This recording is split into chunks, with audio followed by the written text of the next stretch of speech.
In the back, he's saying. He heard the mechanic or somebody back there. It's amazing how we professional bowlers have these rabbit ears, or we can hear anything and everything.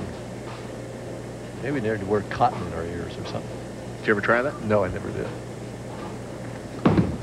Boom, boom, trouble. That better hang on. So Soutar, disoriented, misses the 10-pin. That could cost him dearly here in the semifinal game. We'll be back to wrap things up here in game number 3 after we take this time out.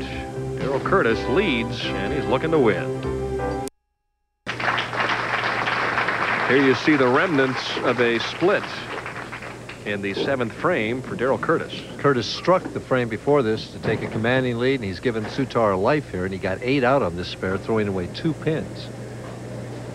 Meanwhile, Soutar trails by 14. He's trying to change that right now, and boy, he's had the light hits here in the semifinal game. If the light hit, he'd stay light, he'd strike every time right now, but perhaps the key shot of the match coming up right now on his favorite lane.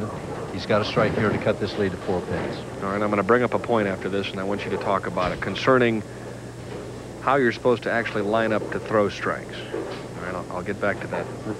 Remind me.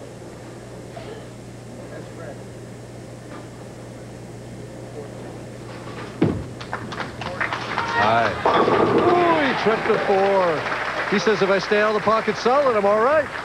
All right, now, he has had tremendous striking ability when he's thrown the ball light. He threw 2 shots flush, left a solid 10-pin, left a 4-pin. That time he tripped it out. Are you supposed to line up to throw the ball light in the pocket? He's lined up to hit solid, but if he misses a little right, he's going to hit light, and he's striking better there as Darrel strikes. But commenting on your position or point there, if I were lined up on a lane and I was hitting light and striking, I wouldn't move to get flush. Now, that's just how I have it. Okay. As long as I was striking, I didn't fool with it. That's what I was looking for. Curtis with a key strike in the 8th. Boy, this one's turned out to be a dandy match in the semifinal. Hope these guys don't wear each other out, because Mr. Anthony's next. Good shot.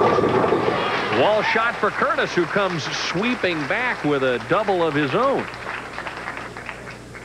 Well, we have a potential of 237 to 241 here. Both of them take it out. Soutar can get 237 if he goes all the way. Back down to 14 pins behind. He needs a strike here. Positive side for Soutar is he gets to finish first.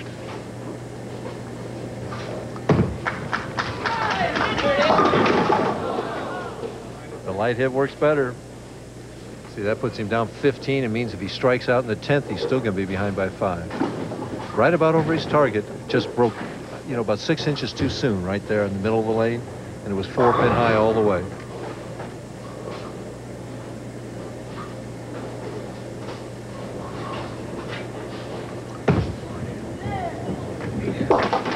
Carey has been an interesting subject here in the semifinal game, but when you really come right back down to it, it was the miss in the 6th frame that really hurt him. And it unnerves your confidence. Even though he came back with a double after that, and he's experienced, he just knows that he let something get away there. That was the frame, though, that he also heard somebody yell. Yeah, there was some commotion in the back end, we're told, and disrupted his shot.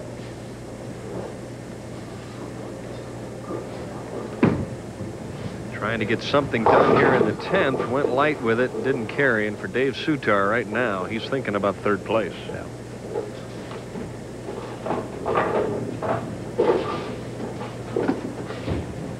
But as we watched Del Ballard a couple of weeks ago, and that will probably live forever in bowling annals, you never know what's going to happen. So make the spare and sit down and see.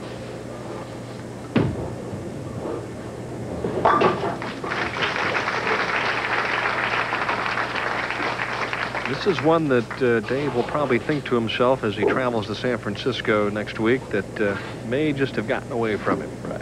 Last couple of games between the position round last night and this one.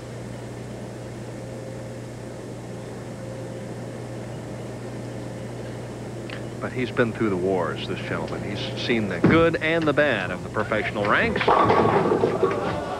And that's about as bad as it gets right there. Pocket 7-10. Disappointing. Dave-Soutar, Judy, his wife, trying to ponder the future. Curtis basically needing just to keep it on the lane. Stay behind the foul line. That's a winner. Not only kept it on the lane, but he swept everything else off. Darrel Curtis with a beautiful shot in the 10th. So we'll wrap things up here in the semifinal game. For Dave-Soutar, a fine third place finish. For Darrel Curtis, a